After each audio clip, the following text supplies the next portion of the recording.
Hello everybody, welcome to law buzz और मैं हूं अनुभव गुप्ता। सो यार, आज की वीडियो के अंदर हम बात करने वाले एनएसए की। एनएसए से सबसे पहले आपके माइंड के अंदर आता है NSA Ajit Doval, national security advisor. Although आज की वीडियो नेशनल सिक्योरिटी एडवाइजर पे नहीं है, लेकिन फिर भी एक छोटी सी बात एनएसए के बारे में कर लेते हैं कि यार एनएसए तो वो है, नेशनल सिक्योरिटी एडवाइजर हमारे अजीत डोभाल, जिनको इंडिया का जेम्स बॉन्ड माना जाता है, जिनकी रिस्पॉन्सिबिलिटी है इंडिया की इंटरनल सिक्योरिटी मेंटेन करके रखना, टेररिस्ट एक्टिविटीज को कंट्रोल करना, एज वेल एज फर्दर अगर उनके बारे में बात करी जाए तो डायरेक्टली उनके पास कैबिनेट रैंक है और सीधा पीएम को रिपोर्ट करते हैं, बीच में कोई और इंटरफेयर नहीं करता। आज की वीडियो एक्चुअली होने वाली है नेशनल सिक्योरिटी एक्ट के ऊपर। और आज की वीडियो के अंदर मैं बताने वाला हूं कि यार अगर एनएसए, पुलिस या गवर्नमेंट किसी के ऊपर लगा देती है तो उसकी कितनी प्रॉब्लम्स बढ़ सकती है, कितना ड्रैकोनियन कानून ये है, सब कुछ आज की वीडियो के अंदर डिस्कस करेंगे। एंड तक जरूर देखना यार, बिकॉज आज आपको बहुत ही इंपॉर्टेंट चीजें एनएसए के बारे में पता लगेंगी। तो चलिए शुरू करते हैं।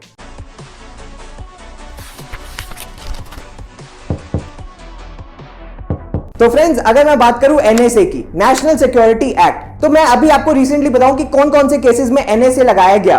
2020 में नॉर्थ ईस्ट दिल्ली में राइट्स हुए थे, किस चीज को लेके? सिटीजनशिप अमेंडमेंट एक्ट को लेके। तो वहां पे दिल्ली पुलिस ने एनएसए लगाया था राइटर्स के ऊपर। उसके बाद 2019 के अंदर उत्तर प्रदेश के अंदर कुछ लोग, 3 लोग काउ स्लॉटर करते हुए पकड़े गए थे, तो यूपी पुलिस और गवर्नमेंट ने उनके ऊपर एनएसए लगाया था। फर्दर अभी रिसेंटली रिलीजियस कन्वर्जन्स के अंदर उत्तर प्रदेश के अंदर ही कुछ 2 लोग पकड़े गए हैं, उसके ऊपर भी उत्तर प्रदेश गवर्नमेंट ने और वहां की पुलिस ने उनके ऊपर एनएसए लगा दिया है। तो क्या है ये एनएसए, कब कब ये लगाया जाता है, इसको समझने की कोशिश करते हैं। तो फ्रेंड्स, इससे पहले इसको हम समझने की कोशिश करें, थोड़ा सा इसकी हिस्ट्री में चलते हैं। इसकी हिस्ट्री क्या है? इसकी हिस्ट्री जाती है जलियांवाला बाग तक। कैसे? 1919 के अंदर, 1919 के अंदर ब्रिटिशर्स एक कानून लेके आए थे जिसका नाम था रॉलेट एक्ट। रॉलेट एक्ट के अंदर क्या था कि किसी को भी सस्पिशन के ऊपर उसको जेल में बंद किया जा सकता है और बिना किसी ट्रायल को उसको जेल में प्रिवेंटिव डिटेंशन में रखा जा सकता है। इसके लिए बहुत सारे लोग पीसफुली प्रोटेस्ट करने के लिए जलियांवाला बाग में इकट्ठे हुए थे, जहां पे जनरल डायर ने फायरिंग करवा दी थी और बहुत सारे लोग जो इनोसेंट लोग थे वो मारे गए थे। इसके बाद हुआ क्या कि जब इंडिया आजाद हुआ तो उसके बाद 1970s के अंदर एक कानून बनाया गया, Misa, MISA, maintenance of internal security act. वो कुछ साल तक रहा, उसकी प्रोविजंस भी ड्रैकोनियन थी। तो 1980 में उसको हटा के फाइनली एक कानून बनाया गया, नेशनल सिक्योरिटी एक्ट, जो कि 1980 में बना। तो फ्रेंड्स, अगर सेंट्रल गवर्नमेंट या स्टेट गवर्नमेंट किसी के ऊपर एनएसए लगा देती है तो क्या होगा? तो क्या उसको 5-7 साल, 7 साल लाइफ इंप्रिजनमेंट या डेथ की सजा हो जाएगी? नहीं, ये चीज नहीं है एनएसए।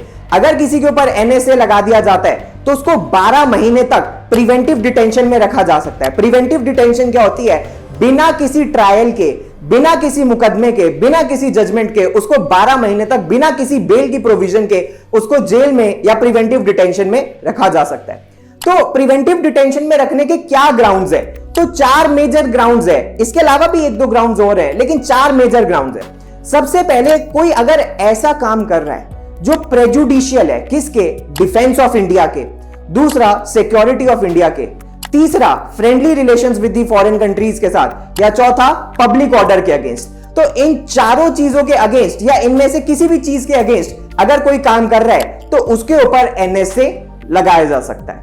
अगर फ्रेंड्स किसी के ऊपर एनएसए लगा दिया जाता है तो ना उसको सीआरपीसी बचाने आएगा, ना उसको कॉन्स्टिट्यूशन बचाने आएगा। कैसे? 12 महीने तक तो उसको प्रिवेंटिव कस्टडी में रखा जा सकता है। अकॉर्डिंग टू सीआरपीसी सेक्शन 50, अगर किसी पर्सन को अरेस्ट किया जाता है तो उसको ग्राउंड्स ऑफ अरेस्ट बताने जरूरी होते हैं। लेकिन अगर किसी को एनएसए में अरेस्ट किया जाता है तो 15 दिन तक कोई जरूरत नहीं है उसको किसी भी ग्राउंड बताने की कि क्यों उसको डिटेंशन में रखा जा रहा है। Further, section 56 and 76 of the CrPC कहते हैं कि बिना किसी डिले के एक्यूज को मजिस्ट्रेट के सामने पेश करना होता है, जो फिर डिसाइड करेगा कि पुलिस कस्टडी होगी, जुडिशियल कस्टडी होगी या बेल होगी।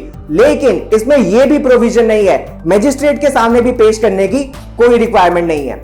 फर्दर 15 दिन तक तो जैसे मैंने आपको बताया था कि उसको बिना किसी चार्ज के उसको डिटेन किया जा सकता है।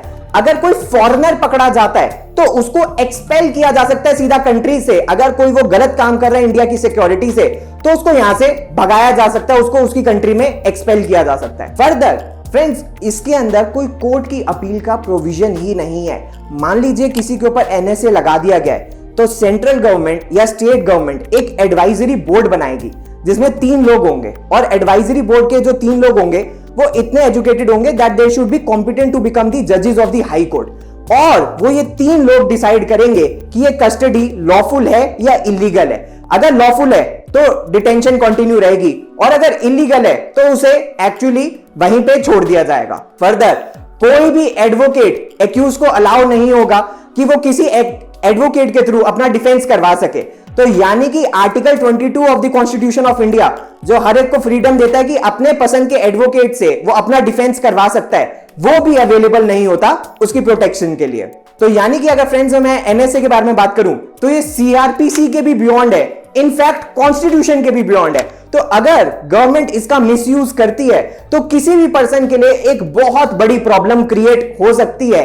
तो इस चीज के लिए अगर मैं बताऊं कि एनएसए, मेरा पर्सनली मानना है कि सिक्योरिटी और डिफेंस के लिए तो ठीक है, इनफैक्ट फॉरेन एक्टिविटीज के लिए भी ठीक है अगर फॉरेन रिलेशंस के आपको कोई खराब कर रहा है, बट इंटरनल पब्लिक ऑर्डर के लिए एनएसए लगाना ठीक नहीं है।